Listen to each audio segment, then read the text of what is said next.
quilty friends, I'm Natalia Bonner and I'm excited to share another little sneak peek video with you here today. So in this fun little video, I'm sharing just a little portion of a fun bow tie quilt that I recently custom machine quilted for one of my clients.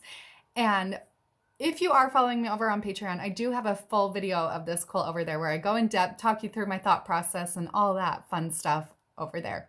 But hopefully this little video today will just inspire you a little bit on your own machine quilting journey. So the video that I'm going to share with you is a little bit of my machine quilting feathers. The ruler that I am using is by the Quilted Pineapple and then my 4-in-1 machine quilting ruler.